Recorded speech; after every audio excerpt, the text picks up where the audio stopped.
Welcome to a brand new episode of the Spoon Mob podcast. This week I'm joined by co-executive chef and co-owner of Jollity in Dayton, Ohio, Zack Weiner, who I first kind of learned about him and Jollity really from Jorge Guzman back in kind of January when Jorge, who's the executive chef over at Sueño in Dayton, came on the podcast. And that was a place that he recommended kind of in the Burning Grow question segment at the end of his episode. Started following him on Instagram. And then I had Devaney, who is Chef Andrew Smith's wife, Chef Andrew Smith of Roy's Ave Supper Club, and Isla, his pop-up that he does from time to time.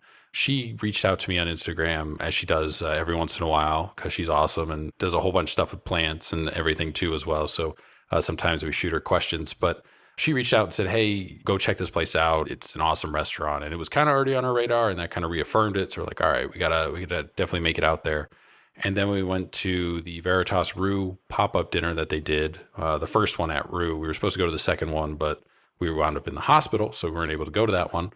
But the first one, we actually ran into Daniel Kamel in the parking garage as they were leaving, and we were kind of leaving at the same time. We were chatting while it was probably like 30 degrees and freezing our asses off. But he also recommended going to Jollity too as well. We had a few different people kind of recommend this restaurant, so we definitely wanted to check it out. We drove out there one evening and had a great meal. We went to a restaurant, I think like the night or two before. My wife was really looking for like a really well-cooked steak, like not like well done, just like really done well. Tried to get it at the restaurant that we went to a couple nights before. Didn't really work out. And this kind of hit the spot, their koji steak that they have on the menu there. It's a really kind of small, I don't want to say rustic. It's more like industrial. It's got kind of some industrial vibes in there, but it's really cool space. It's not super noisy or anything like that. It's pretty much, you do need a reservation. They do have kind of the bar up front in the corner, but I would recommend making a reservation. They just started recently doing a tasting menu that they're going to be doing up at the bar right up against the kitchen there. This was also recorded like a week before Zack participated in the Indie Chefs dinner that they did over a course of a weekend. It was a Thursday, Friday, Saturday, Sunday. That came the following week, so we didn't really touch on that just because they hadn't fully like announced the whole lineup and everything. And he was involved in it and everything, but you know, we didn't get to talk about that experience. So whenever he returns, we'll make sure that's one of the questions that we ask. But you can follow him on Instagram at Hot Behind You. And you can also follow the restaurant at Jollity Dayton too on Instagram. You can make sure to follow us on Instagram too as well at Spoon Mob. Twitter and Facebook, Spoon Mob 1. TikTok, it's just at Spoon Mob. Check out the website, spoonmob.com, for different photos and contact information of all the guests that we've had on the podcast and everything like that. And then make sure to follow, subscribe to the podcast wherever you get your podcasts from. We're on all the major platforms. Episodes come out on YouTube a week after they debut on the podcast platform. So make sure to subscribe to the YouTube channel too as well. And without any further delay, here is my conversation with executive chef Zack Weiner, the co-owner and co-executive chef of Jollity in Dayton, Ohio. Thanks again for coming on the podcast, taking some time out of your day off after the holiday weekend there. I think I first learned about you guys, well, really from Jorge Guzman, who was on this podcast, and then Andrew Smith's wife, Devaney, she messaged me and recommended that we check you guys out too. And I think we already had reservations booked up to that point. And then we ran into Daniel Kamel at Veritas. They were doing a collaboration dinner with Rue, and we both parked basically in the same parking garage. And he recommended checking you guys out too as well. And we were able to make it out there and had a fantastic meal. I remember, I think the week before, we went to a restaurant and my wife, who was pregnant at the time, ordered like a steak and it didn't really hit the spot. And so we ordered the koji steak that you guys have on the menu.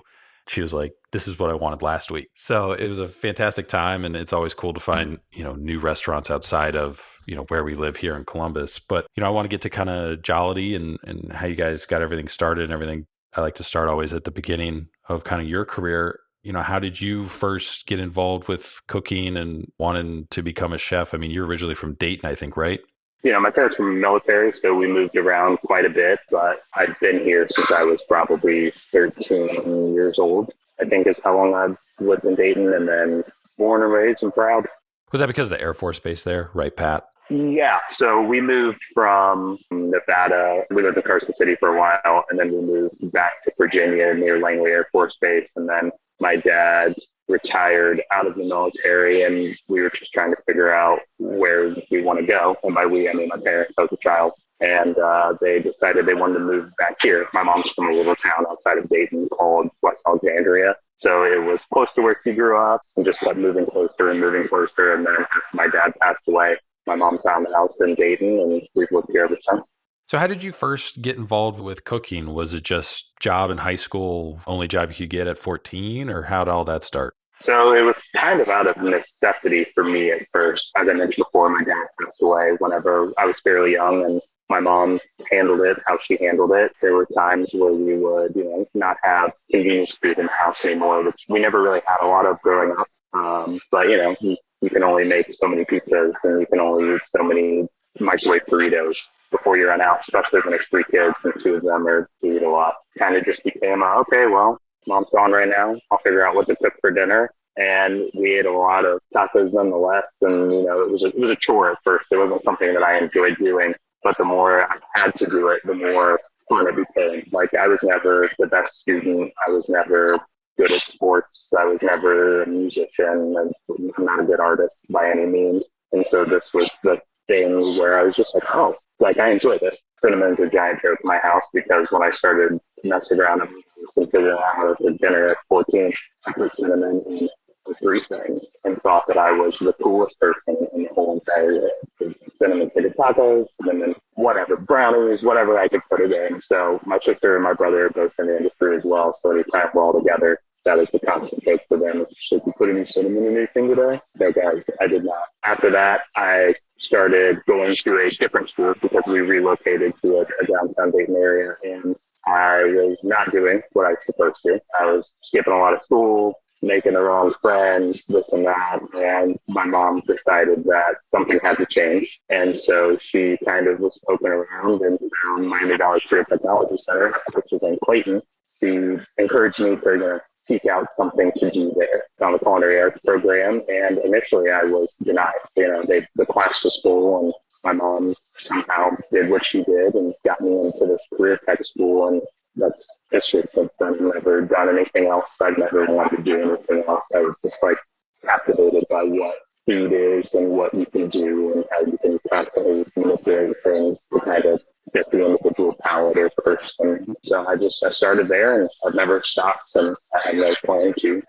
Before your mom helped get you enrolled in that, essentially a vocational school is what it sounds like, did you ever work in a restaurant in any capacity or anything like that? Or was that kind of your first experience with dealing with the culinary arts? That was my first experience with dealing with the culinary arts. Yeah, I wasn't old enough to have a job at that point. And so after I started going to CPC is when I got my first job at a little French bistro here in Oakwood. Didn't really know what I was doing at all, but you learned a lot there in a very short amount of time. And it kind of became it was too intense for me at age 16. I'm working with people that are in their mid-20s, early 30s, and it was just, I didn't take it seriously like I should have. And it was just way, way too intense for me. So I only lasted there maybe 8 months, 9 months. I was like, I'm going to go get a regular teenager job because I want to see my friends. After you start at this vocational school, from there, where do you go? Because eventually you wind up at the Midwest Culinary Institute in Cincinnati, but did you work at a few places before going there? So I didn't. So I abruptly moved out when I turned 18. Was already planning on going to Midwest Culinary Institute and moved to Cincinnati, got a job at a hotel over the summer while I was waiting on classes to start, and worked there for a while. Maybe midway through my first year, there was a restaurant in Hyde Park called Cumin. And I worked there for about a year and a half. And while I was in culinary school and working, we found out that my wife was pregnant. So it was like, okay, well, we need money now more than we need anything. So I decided to stop going to Midwest Culinary Institute and just continue working at Cumin for as long as I can. And that is the place where, I think I finally learned to take cooking seriously. It was, there was a small staff. There were 5 of us. It was what I perceived to be very serious at the time. We worked all day.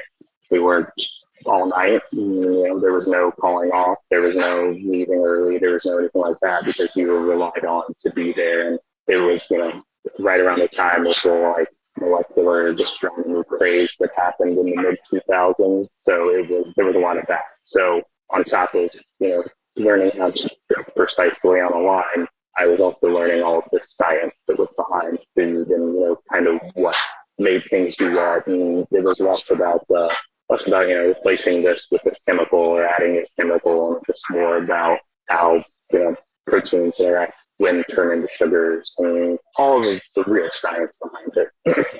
It was a lot of fun, and I was there for I don't know, probably 2 years total, maybe a little bit less. And after that, I actually left and decided that I was done cooking. I didn't think I really wanted to do it anymore, and decided that I wanted to be a social worker. My family was adopted, and kind of wanted to pay it back and pay it forward. It's something pretty important to me.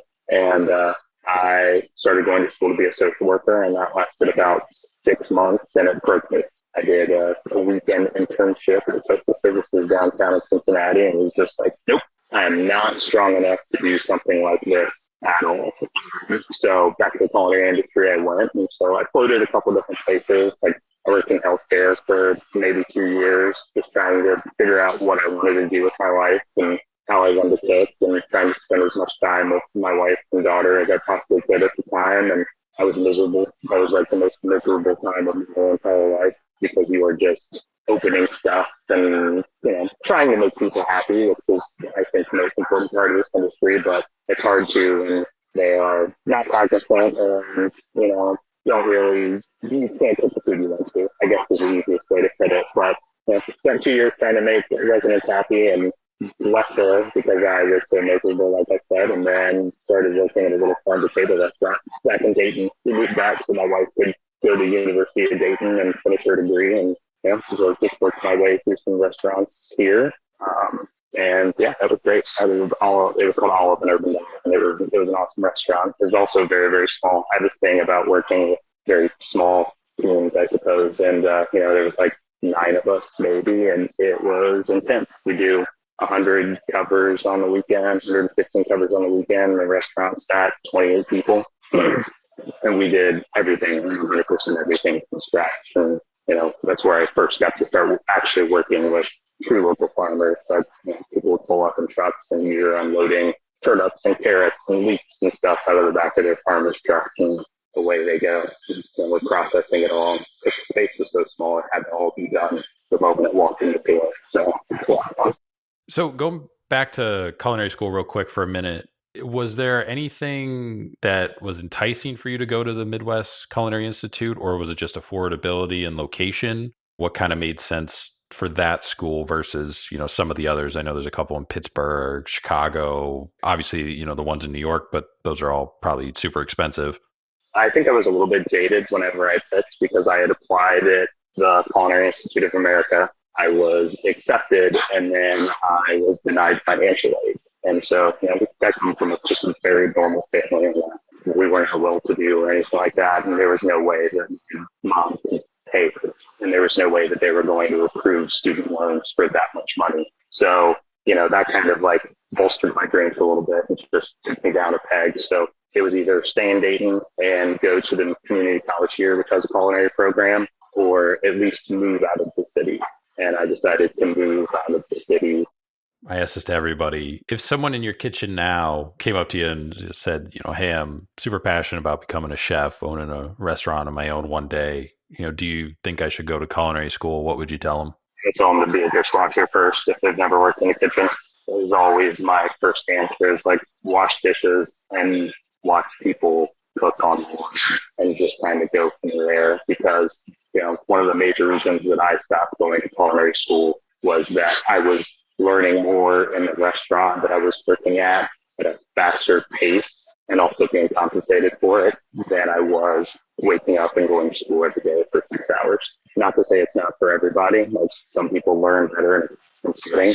I am not one of those people personally, and I don't know how many people in our industry do learn 100% fast in a classroom setting. With your foray into social work, I have a friend who I think we actually saw her maybe like a week ago, and she's a social worker, and she's told us stories. And I don't know how she does it. It sounds like the most miserable job that anyone could have, just with everything that you encounter on a day to day basis.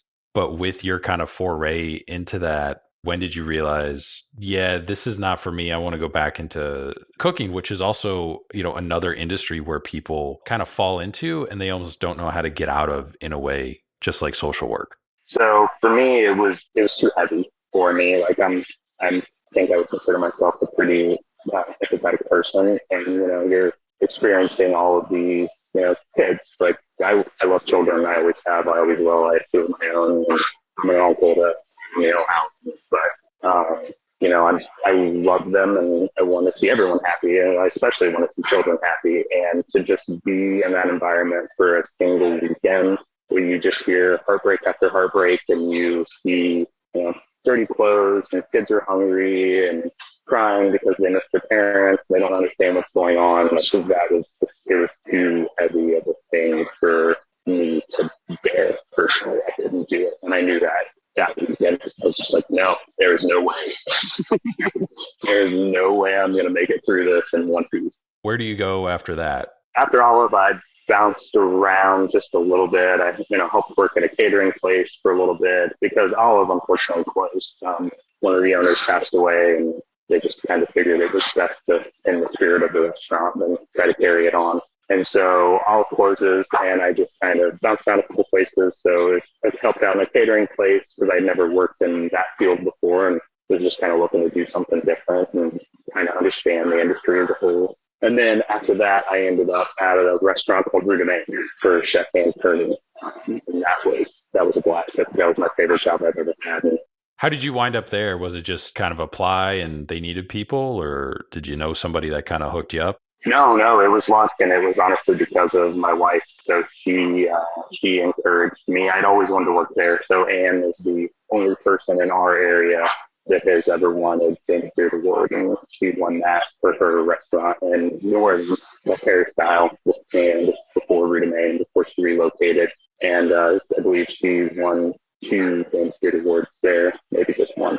And so she's the whole time I'm working in the industry in Dayton, that's the restaurant.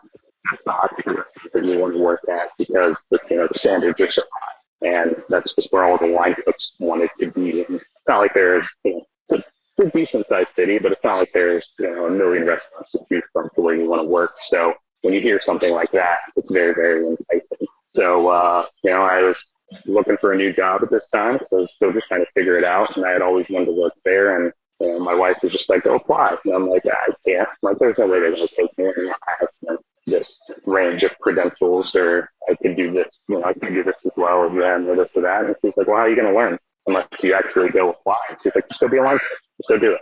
And so I went and dodged and was fortunate enough to just keep the job and become part of their team.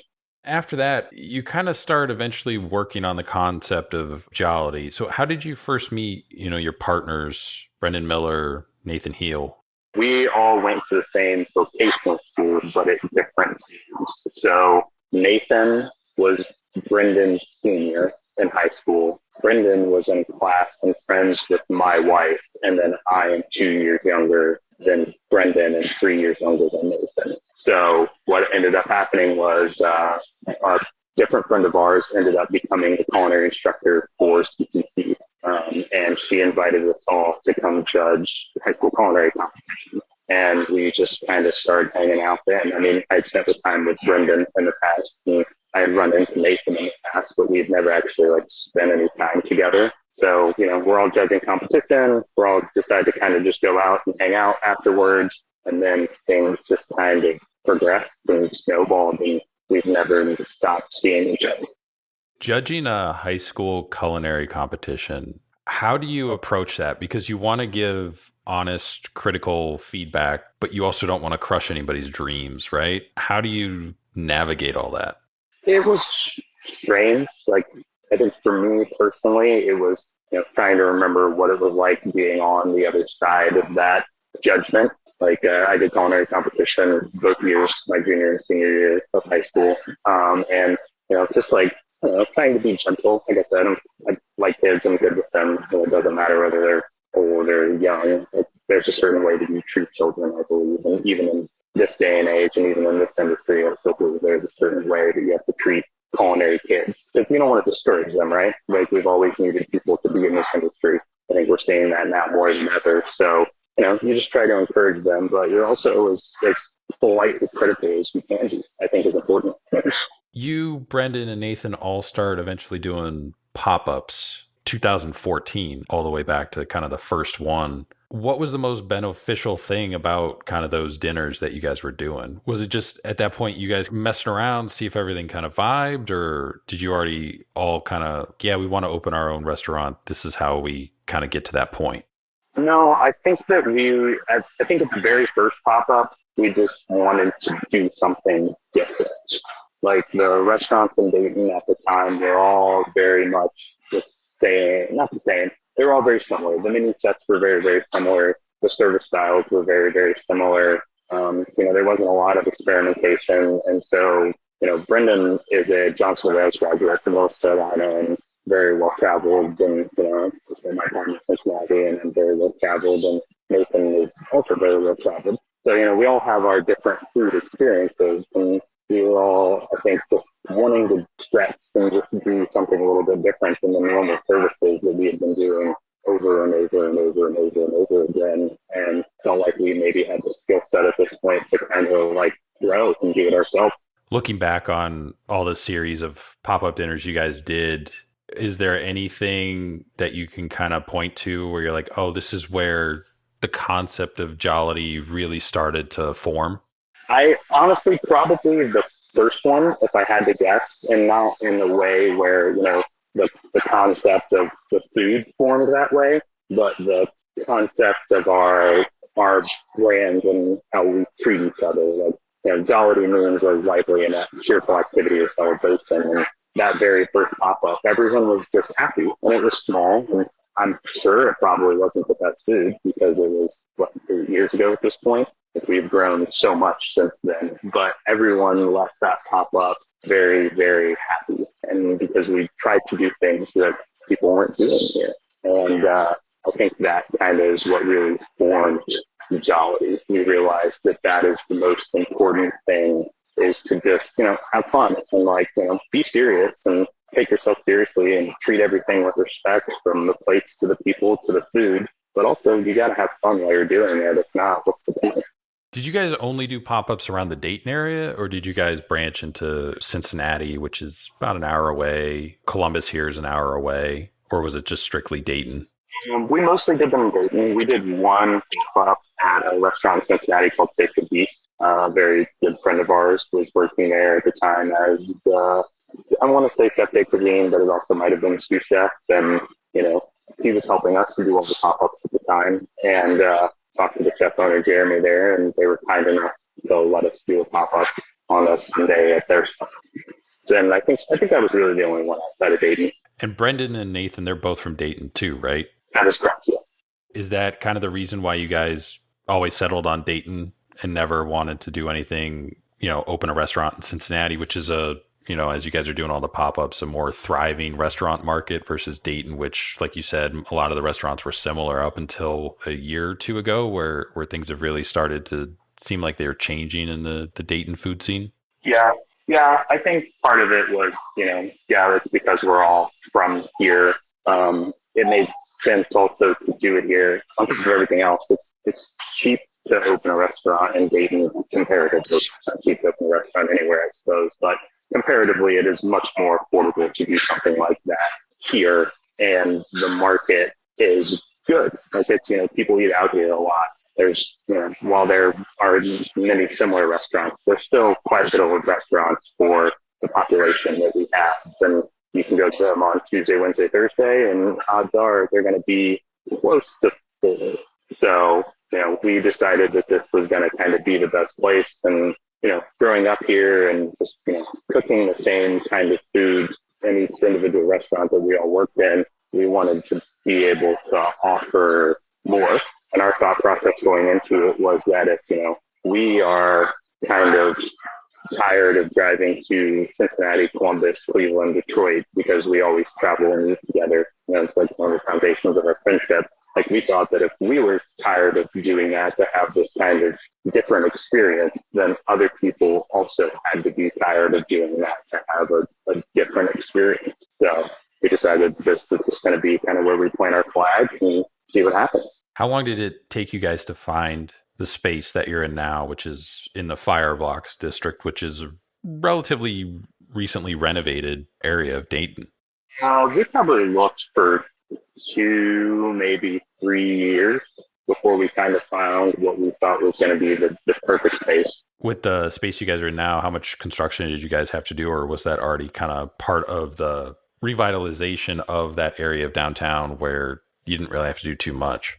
It was a mess when we found the space. Yeah, it was a mess. This bay used to be an old pawn shop.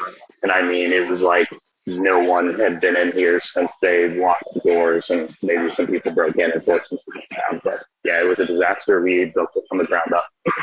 So all new electrical, plumbing, everything. Basically, the only thing that's the same is like the brick walls. That is correct. Yep. Everything. Every single thing we did in this building. When you guys are like designing out the restaurant, was there any style or aesthetic that you were kind of looking to implement based on all your different travels to different restaurants that you guys have been to? Like, oh, this would be cool if we did something like this place over here, or, I saw the layout of that kitchen over there and I didn't really like that, so I don't want to do this or that. So we wanted it to be inviting, there's two things that I think that we always talked about. And one of those was, the restaurant always kind of feel like in some way, shape or form, you were walking into your aunt's house or your grandmother's house, to where, it is just very, very inviting, and it's warm, and it's, not too bright, and, pretty well lit. And that's why we have so many plants everywhere, because we go for that vibe where you're just comfortable. We never wanted to present our skill set through atmosphere. We always wanted to present our skill set and our staff skill set through execution. And then the other thing is, for all the time that we were planning this restaurant and just, hanging out over the course of the years, we would have dinner parties whenever we could. We tried to invite as many people over to my house, Brennan's house, and just, get the whole cruise together, because, all of our friends are restaurant people for the most part, and we're all off on Sundays and Mondays. So we'd have these dinner parties on Sundays, and we kind of talked about and discussed the fact that no matter what happens, everyone always winds up in the kitchen. Everyone.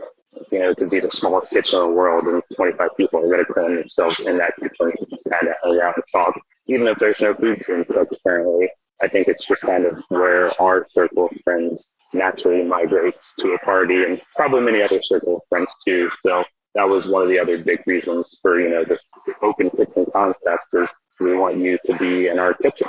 Like, we want you to see what we do. We want you to see how we do it, and, that it's a double-edged sword, because that means everything has to remain spotless all the time. With the menu, you kind of approached it a little bit different. You guys went in the direction of dividing it up into, like, I think it was staples and celebrations instead of the traditional apps, shareables, salads, main courses. What was the logic behind that? So I think when we were first kind of conceptualizing the restaurant, we kind of wanted it to all be shareable plates. Like, we never really wanted to have any kind of like entree format. We never wanted to have large plates. And then COVID happened, and we discovered pretty quickly that shareable plates were probably not going to be what is best when we're opening. Because, we opened this time last year. So we're coming out of the first wave of COVID. It's right before Omicron. So we had to just kind of rechange our format and kind of figure out how to break it up. But with that being said, it wasn't like the menu was ever planned to have, multiple appetizers, multiple salads, multiple entrees. The whole point of our menu is we just kind of cook what is seasonal, and we kind of cook how we're feeling inspired for that week or 2 weeks or 3 weeks or whatever the case may be. So we were just trying to figure out how to break that up to where it's not confusing, because we're still in the Midwest, right? Like, it's still Ohio, and there still has to be a certain kind of format to a menu for it to be easily served and easily understood by customers. And, so we tried to balance that out between well, traditional and how we want to do it. And so the of the moment and the staples lasted for like, I don't know, maybe 3 months. And then we decided to change it to for the table and of the moment. So for the table is kind of like our more shareable side. And that's everything, people become more comfortable sharing things. We just wanted to group everything together, like how we would eat if we went out. What would be all the things that we would share in order for the table? And then the of the moment things are the entree style dishes that still they change frequently. A lot of the food has a Korean and Japanese influence to it with some of the ingredients and everything. So, how difficult is it for you guys to source some of those ingredients with Dayton not exactly being for a long period of time a hotspot for restaurants? And then also, I think at one point, I mean, maybe it's changed, but like the entire west side of Dayton didn't have really any sort of like grocery store for a time, and everybody was shopping at like convenience stores and stuff. And you guys aren't on the west side of Dayton, but half your city is basically in like a food desert, as people would call it. So how hard is it to get the ingredients that you guys need to execute the food that you want to execute? So it becomes difficult at times. I mean, we're fortunate that our menu structure is one that changes frequently. So it's pretty easy that if we find out we can't procure something, that we are able to take a dish off the menu and replace it with something else. But procuring stuff is hard right now, man. To be totally honest with you, when I right before the first big wave of COVID hit, I left the States and went to like Osaka and Kyoto, Japan, and spent a little bit of time there and just traveled by myself because one, I did not understand the severity of COVID. It's just like I was just like, well, whatever, it'll be fine. And then I'm leaving, and everyone's like, "You're doing what?" But while I'm there, there's no tourism in Japan at this point. So I am like, one of 35 people on a train, and all of those people are locals. And so I was able to kind of use that to my advantage, and I made friends with people and made contacts with people that I don't think I would normally get to meet or talk to because they were slow and everybody wanted to spend time with you, and ultimately everybody wanted you to spend your money there.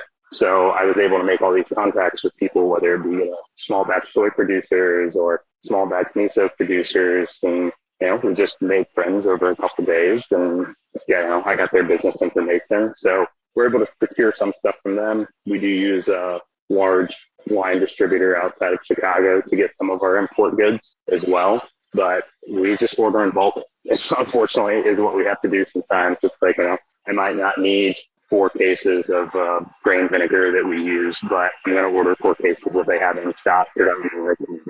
Traveling overseas during COVID, were you one of the first people basically in like Japan? Because I think for a while they were pretty much like locked down, no tourism. They pushed the Olympics out and everything. So were you one of like the first people that essentially got into the country?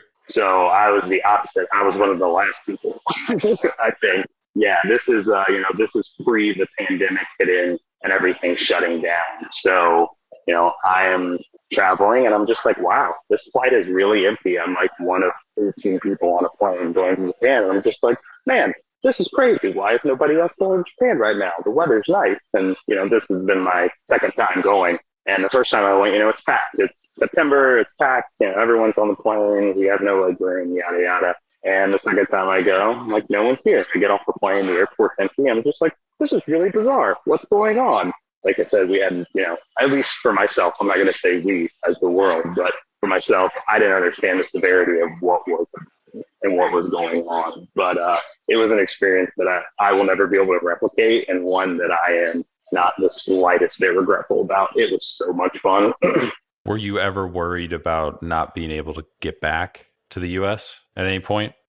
No, because like I said, I still didn't understand the severity of the situation. I got back 3 days before they closed all the borders. Looking back on it, could have been a very silly decision to have made, but I just went for it and was like, yeah, I'm gonna go have a great time. Like, my flight's not canceled, nothing's shut down. I'm gonna enjoy myself and have a wonderful time. Meanwhile, the place I was working at the time, everyone's freaking out. They're like, "You're still going?" I'm like, "Yeah, why wouldn't I? What's wrong? It's fine, guys. Everything's gonna be fine." It was not. Fast forward 6 weeks later, At that point, too, the restaurant's already in the works. Maybe you guys already had a lease signed or were about to or in the middle of construction and stuff. Was there any point where you guys were kind of looking at each other once COVID got into full lockdown mode and stuff? And you guys are like, is this actually going to happen? Like, do we just keep going through with, opening the restaurant? Yeah, there definitely was. I mean, we were all furloughed at the time, so we spent a lot of time with each other over quarantine, initially planning the restaurant. And then it did kind of get in the phase where we were like, is this a good idea? Should we pull out? And we were given every opportunity to, as there was a clause in our lease, and we had every opportunity to just kind of like get out of it because construction was also moving slow. Everything was moving slow at this time. So all they had basically done at this point is just cleared out the initial rubbish from the building. They hadn't started the work yet. So, every week we'd have a call with the construction company and our landlord and just kind of walk through it. And every week they're like, you guys sure you want to move forward? So like, yeah, let's do it. And because in our minds also, I think, and I don't know how many people kind of had this discussed, it was, this isn't going to last too long, right? Like this can't last forever. It's probably going to maybe just be a couple weeks, couple months, and it'll be back to business as normal. We had no idea what we were getting ourselves into and how it was going to disrupt, supply chains and staffing and just the industry. And we had no idea what was coming, but we decided to just stick it out and power forward. And this had kind of always been our dream and goal over the course of the last couple of years, and decided to just go for it. We figured, either things were going to get so much worse that the restaurant was going to be the last thing that we had to worry about, like what's worse, or things were going to eventually have to normalize in some way, shape, or form. And we figured if things were going to normalize in some way, shape, or form, that restaurants would be needed. If they existed during the Great Depression, Dust Bowl days, and all this other stuff, then there's no reason that they wouldn't exist in the pandemic as we now know it. You guys opened May of 2021. At that point, the lockdowns and stuff are over. I think wrapping up kind of the mask mandate that we had in Ohio, or maybe it was kind of already expired over there and we just had it here in Columbus. But, that kind of is the turning point for people are starting to go back out to eat. They're being more comfortable going back out. Did that kind of help you guys? And you guys saw like this kind of rush of business because it's like, oh, we can go back out to eat. And also there's this new restaurant here that we can try too as well. We did. We had a very, very busy summer. Like even looking back at our metrics, we're at the point now where we're year end, so we can compare and adjust numbers. Like even looking back on our numbers, you're just like, oh wow. It was a good summer last year, and then Omicron hit in September. And that just kind of ripped the wind out of everyone's sails, I think, probably in the whole industry.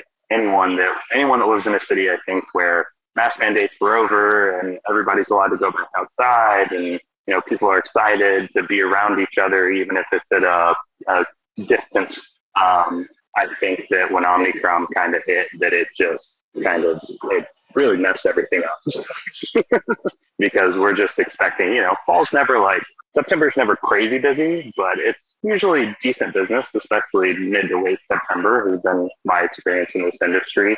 And September was horrible. And October was horrible. Like we'd have nights where we do 15 covers, 16 covers. And you're just standing there like, did we make the biggest mistake ever, possibly? And then it kind of, rebounded itself back in and, it normally just didn't level down. I'm very glad that we kind of went through that, especially in the beginning, because I think, opening a new restaurant is unnerving, period. It doesn't matter, I don't think, what time it is in the world. Opening a restaurant and during a pandemic was wildly unnerving. And then we kind of got like the worst of it, I think, when the variant hit again. It was just like, oh, okay. So now we kind of know what to expect and how we need to pivot and how we need to engage things should something like this ever happen again. I can't imagine what it was like for all of those restaurants that, had to just figure it out.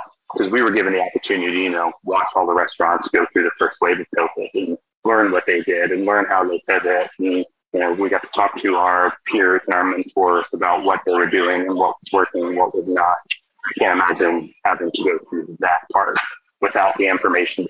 You guys did brunch for a while, and then I think over the winter didn't do brunch, and then are bringing it back or have maybe already brought it back. Which one of you three is the brunch person? Because most chefs hate cooking brunch and eggs and stuff like that. So me and Brendan are here during brunch service when we were doing it. Nathan's here as well. It's normally me or Brendan on the line. I mean, it was never very busy. I don't mind it. Like I said, I have two kids. My day starts at 6:30 every day, 7 days a week. It doesn't matter. I normally get to the restaurant between 8 and 8:30 anyway because I do all the baking and pastry production. So that's my day starts then anyway. So Saturday it was just like, well, I guess instead of going in at 8 or 8:30, I'm going in at 7 to start some more things and try to get ahead for the day. Has brunch been well received for you guys? It was, and then it really kind of slowed down during those fall and winter months, and so we just decided to just stop the program for right now. We haven't brought it back yet. We're kind of figuring out if that's something that we want to do or if we just want to focus on dinner service because that's where we excel. You guys don't accommodate dietary restrictions, which I feel is something that you don't see that much. I'm not saying like, oh, you shouldn't do that or anything. I think it's perfectly fine. I think based on what I know, there's a lot of people that require dietary restrictions that don't really require dietary restrictions. And that's not all of them, but I think there is, some of that stuff with all the health stuff and whatnot out there. Did you guys get any blowback for that decision when you guys decided to do that? Or was everybody kind of like, yeah, cool. They're going to cook the food. They want to cook the food. And that's, what I want to experience. We got significantly less than we thought we were going to. We thought it was going to be a giant problem, but it was, when we were going through and figuring out what we wanted Jollity to be, that was always part of the core. Like, as line cooks, the worst possible thing that can happen to you that is regular, and I definitely understand why businesses do it, but one of the worst things that can happen to you is, it's a Friday night and you're just trying to cook. You've been shown how to make this dish or you've been shown how to plate this thing. And then suddenly this ticket comes in with no onions and this ticket comes in that they're allergic to tomatoes and this ticket comes in that they hate Brussels sprouts and this and that. And you have all of these modifications on your plates. And I have never understood, and neither has Chef Brendan, how you can focus on consistency if you're constantly altering dishes. So, it was always important that, we stand by it, we stick to it. And, we thought it was going to be a very big problem. And it turns out that it wasn't for the most part. We definitely have our guests that come in and, I don't like onions. Okay, well, we put a whole bunch of work every single time we change the menu to balance it.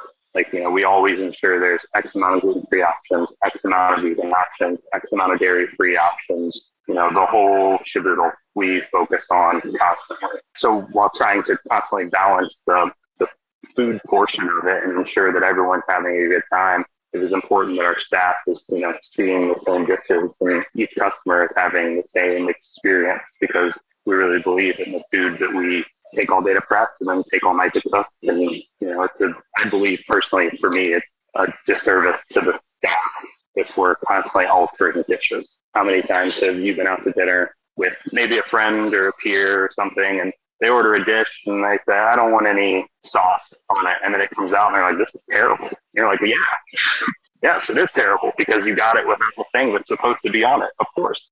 How often do you guys anticipate changing over the menu?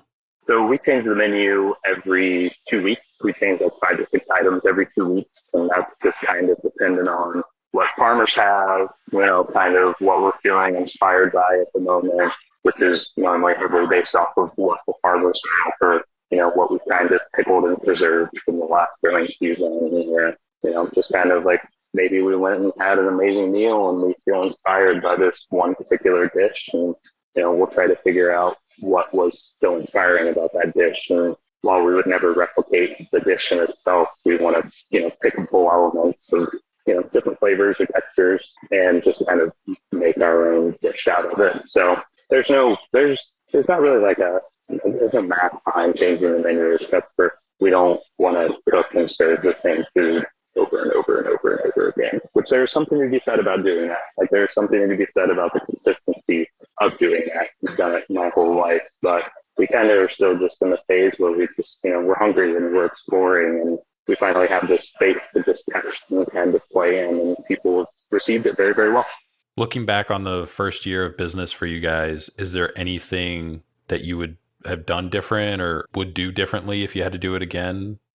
So many things while simultaneously nothing.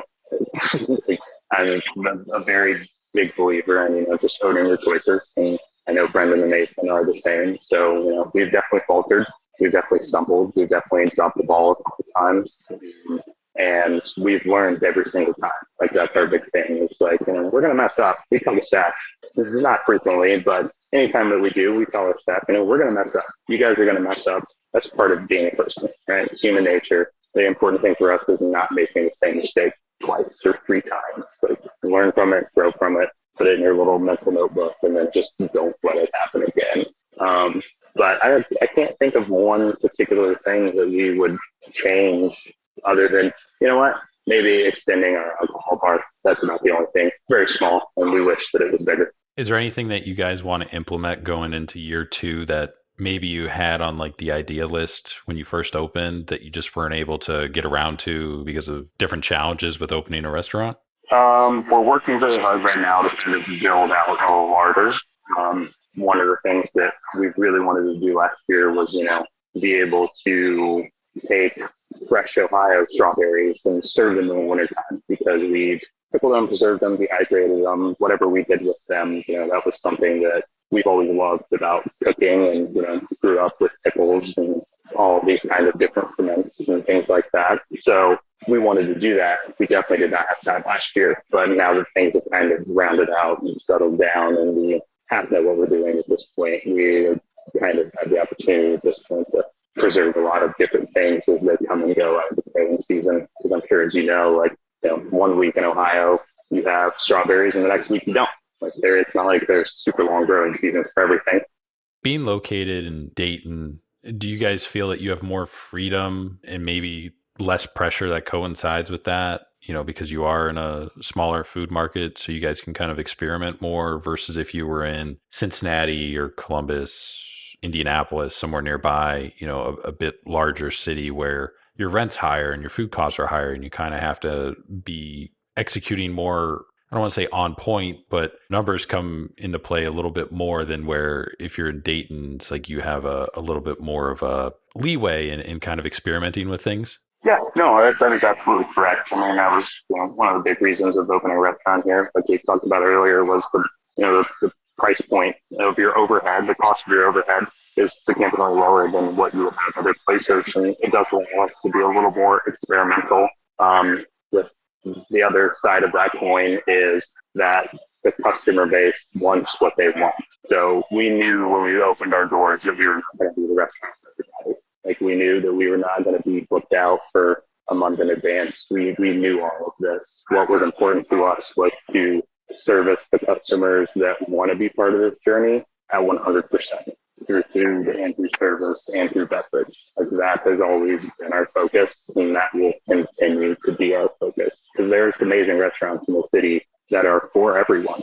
I love going there. Brendan loves going there. Nathan loves going there. Like, we all go there all the time whenever we choose to eat out, but we knew that what was more important to us and to our hospitality company and to our restaurant was focusing on the people that want to be part of the journey.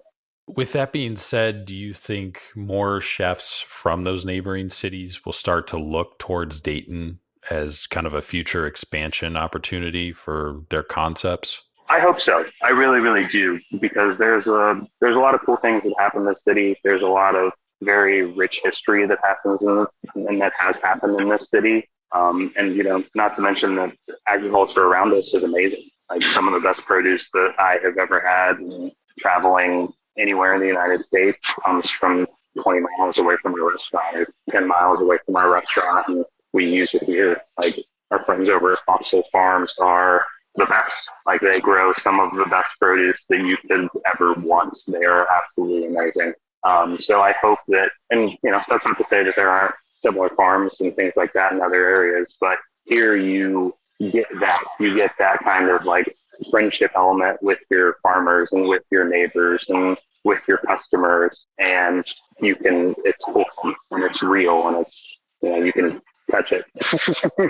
You don't have to worry about some of the other things. You said earlier you're not good at art. You were never an artist, but you're a chef. So would you consider food to be art? Yes, yeah, I would. So I'm not a good paper artist. Like I can't draw my way out of a paper bag. Like when we're trying to come up and conceptualize dishes, and we do the thing where we sketch it out. My sketches look terrible. Like I look at people on Instagram and watch food videos and stuff like that, like everybody else, where these chefs are sketching out these amazing dishes in their big notebooks, and just like, how do you guys do this? My brain does not work that way. I do not understand. But my rough sketches kind of get the idea across. But yeah, man, I think definitely food is definitely art. There's different calibers to it and different layers to it.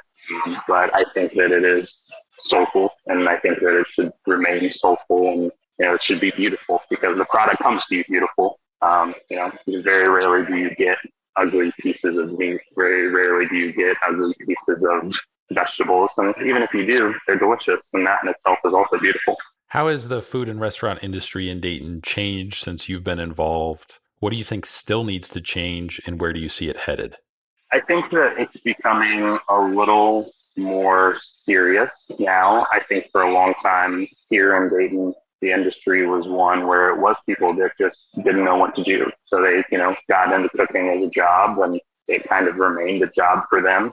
I think that it is becoming more serious, and the bar is raising a little bit more. With people like Casey and Patrick over at Grist, or Jorge over at Sueño, or I'll even throw our hat in the ring there. Like this is a career to us, and it's something that we eat and breathe and drink, and we study when we're not here, and we read when we're not here, and if we're on vacations, those vacations are planned around eating and drinking and learning. And so instead of it just becoming your job where you work and you go out and then you get hammered afterwards and you wake up over and you do it again, it's kind of shifting to becoming it's a career. And it's a career passion because it's not an easy one either. So that's happening. I think everyone's taking sobriety a little more serious, especially here. This has always been a very big bar town, a very big brewery town. And I think while there's totally nothing wrong with drinking, if that is the way you choose to do, I think there is becoming less of the, like, yeah, let's go out and just like do a bunch of shots and get hammered. It's like, let's maybe go out and have a drink. What's next for you professionally? I don't know. So we're working on kind of conceptualizing a second concept. We want to open a couple different things here in the city. There will only ever be one Jollity. So the next thing is something different, maybe something a little more approachable and something a little more casual for people. So that's kind of in the works for hopefully the next, we'll call it 2 years, I think is accurate.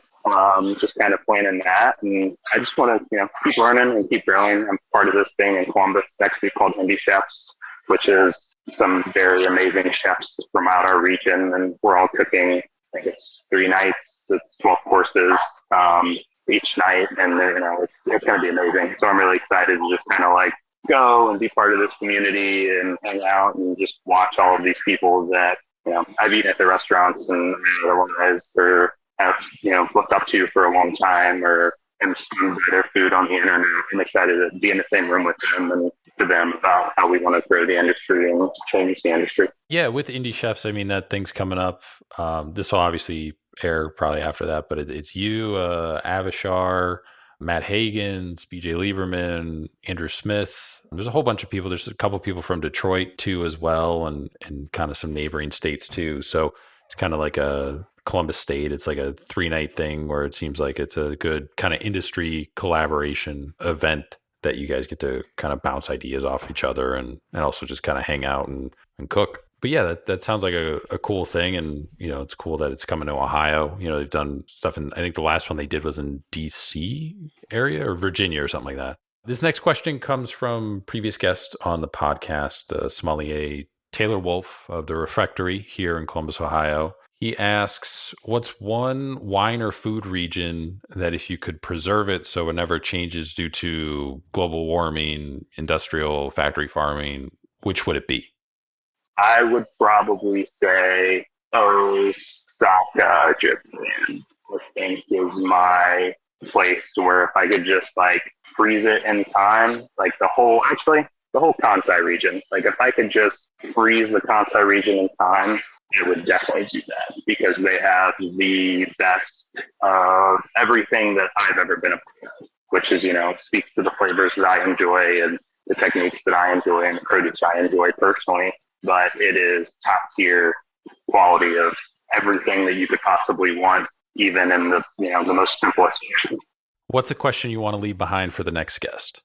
I think if you had to choose one person to teach your parents how to cook professionally, who would that person be? So if you had to have one chef train your mom and dad how to do your job. Next question comes from one of our listeners. What Pacific or Pacific Asian country are you looking forward to the most to incorporate the flavors into your food there at Jollity? Because you guys already have, kind of Korean flavors and Japanese, but is there any other kind of Asian countries that you're looking towards to kind of bring into the fold? My personal obsession with Asian food kind of came with Vietnamese food. I've always loved it. I love to eat it. I eat it frequently, still to this day. And it's something that I have kind of gotten away from, I think. And, while it's very important that we tell everyone, like, we do not cook Japanese food. We do not cook Korean food. I have no idea how to do those things. I've never been trained in those things, but the flavors are ones that speak to us. And we're very, very conscious about how we use those flavors and how we use those techniques to be as respectful as we possibly can to the source material, but while simultaneously trying to make them, Midwest and pair them with Midwest ingredients. And I think I'd kind of like to do that with Vietnamese food, but it's going to require a whole lot of research before I'm comfortable even trying. So last set of questions here. We ask these to everybody who comes on the podcast, so nice compare and contrast across all the episodes for the listeners. Who would you say is the biggest influence on your cooking career thus far? I don't know that I can name just one. Everyone has been pivotal from personal friendships to professional relationships. Aunt Kearney is a giant influence on my life. She's become a pretty good friend of mine since I'm, no longer working with Rita Man. She taught me integrity, I think, first and foremost, and that I think something that is pivotal to being in this industry. And whether you want to be a line cook or a chef or you're a sommelier or you're a dishwasher, I think integrity speaks waves about everything. So that I think is one of the biggest things I took from her and so many others. And I can go on all day. What's the one kitchen item that's not a knife that you can't live without? Such as One restaurant you recommend that isn't your own? Griff. Bucket list travel destination, bucket list restaurant. So place you haven't been to yet that you want to visit, and also restaurant you haven't eaten at yet, but you want to go to. I would really like to go to Venice in California. It's been on my list for years, and I know they just changed to a tasting menu format, so I would love to experience that firsthand. And one destination I would like to go to. I would really like to go to Charleston, South Carolina, believe it or not. I've never been, and thinking about maybe going while the restaurant closes in September, but it's somewhere that I know is beautiful and the food and culture and heritage is super rich. So, craziest thing you've seen happen in a restaurant while you're working? I watched who is one of my best friends now and forever take off probably an inch and a half of third palm with a mandolin. It was bad. It was really, really bad. She left in an ambulance. How did they fix that? It wasn't. She's got a forever skull on her hand, and I don't know if they did a graft or what they did, but I know that she still has the fleshy bit of her hand, but I don't know that it was always her hand. Food or drink guilty pleasure. Is there anything that you know is terrible for you, but you just can't help yourself? Candy, fast food, anything like that? Oh, dude, I love peanut M&Ms. I love peanut M&Ms. That is because my biggest guiltiest pleasure in life, and if they are around me, I will eat all of them. Favorite Instagram account you follow? Venice, honestly, is the one where I'm constantly stalking to kind of see what they're doing and how they're doing it. And he gives some pretty in-depth descriptions. And honestly, Jorge Guzman, the executive chef from Weiner. His food is beautiful and his message is passionate. And I would really like to eat at Petit Leon in Minneapolis one day. It seems like it's a fantastic place. Favorite dish, thing you've ever cooked, created, kind of looking back over the course of your career, you can kind of point to this dish as almost like your aha moment that you knew you could be a professional chef. It's on our menu currently. It is my favorite thing that I've ever created, and it's just our Brussels sprouts. So they get dropped in the fryer, which automatically makes them delicious, and then we toss them with a fermented barbecue, koji salt, sesame seeds, and then they get topped with bonito flakes, scallion, and served with Japanese mustard aioli. And it's simple, but it is my favorite thing I've ever made. It's like spicy, and the koji makes it a little sweet, and it's comfortable from with the aioli, and it's everything that I want food to be. I'm an Anthony Bourdain fan. Not everybody is. If you were, is there a moment, episode, scene that stands out to you about him? If you weren't, is there anybody who was kind of a culinary influencer, culinary personality on TV, whether it's, Emerald or Julia Child or Bobby Flay or somebody that you kind of gravitated towards when you were coming up through your career? I do love Anthony Bourdain, and I think that the one scene that will always resonate with me is, I don't remember what season it is, but I think it's when they were in, is it when they were in Yemeni and the hotels around them are like getting bombs and everyone's freaking out, and he just goes down, they don't know if they're going to live. I believe it would have been Beirut. Beirut, yes. And so he goes down in the kitchen and he just starts like cooking to calm everyone down. That to me is like a true, like that's hospitality. Like that is just like, well, you do well under pressure, and you really are aiming to just try to keep everyone happy and keep everyone calm. And that to me speaks waves about a person, waves about leadership. Whoever he was as a person is, most points of my life irrelevant to me because I think about that, because that is actually caring about the people that you care about. Where can people find you? Social media, website, reservations, plug everything. So you can find us at www.jollitydayton.com. Our Instagram is @jollitydayton, and our Facebook is also @jollitydayton. And you can make reservations. You can check our menu updates, see what's going on. You watch all of our wine videos that our bar manager Brittany does. All of our information can be found there. And you guys are open Tuesday through Saturday? Tuesday through Saturday. Tuesday through Thursday, we're open from 5 to 9, and then Friday and Saturday, we're open from 5 to 10. We had a fantastic time there, and we'll be back for sure. We just have to wait on the doctor's clearance for the baby, and we've already been kind of figuring out what restaurants we can bring a baby in a car seat to, as long as he's not screaming his head off. So whenever we get the clearance for that, we'll be back out eating out in the restaurants and stuff. But it's an awesome small space, kind of intimate, but super casual. Food's delicious. Can't say enough about it. Super easy to get to from Cincinnati or Columbus, an hour away. So I heard that there might be a collaboration in the work with a restaurant here, sometime in the fall. So hopefully that comes together, and that'd be pretty cool to see you guys kind of do a kind of home and home dinner with them if that comes to fruition. But really appreciate you coming on. Good luck with the indie chefs thing you got coming up too as well. And we'll be staying in touch and hopefully seeing you soon. Cool, man. Thank you so much for your time.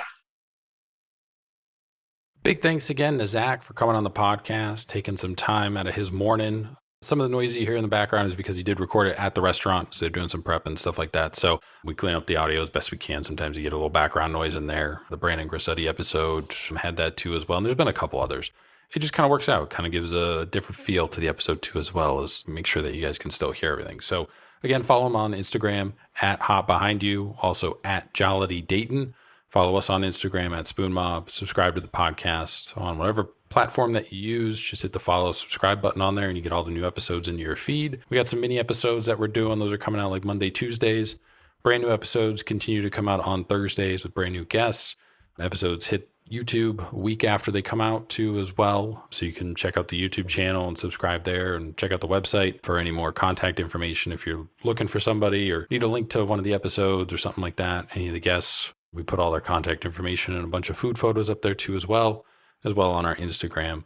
It's a cool restaurant, so would definitely recommend taking the drive. If you're from Columbus, it's like an hour. If you're from Cincinnati, I think it's a little bit less. Just hitting up Sueño and Jollity. They're really, really awesome spots. Wish those places were here in Columbus, but we have a lot of new restaurants coming too as well. So it's cool to see Dayton kind of have this revitalization effort, especially since, Zach and the guys are originally from Dayton too as well. So they're doing stuff in their hometown, which is awesome to see. More episodes on the way. Appreciate everybody listening and continuing to listen. It's always cool to have people on the podcast and they've been listening for a little while and not just doing a crash course to make sure that they don't say the wrong thing or something like that when they come on. So that's always cool to hear when people pop on and we're having conversations before we start recording and whatnot. So there is a rumor, I don't know if this will happen, but I'll just throw it out there that Jollity and Veritas will do like a kind of crossover event.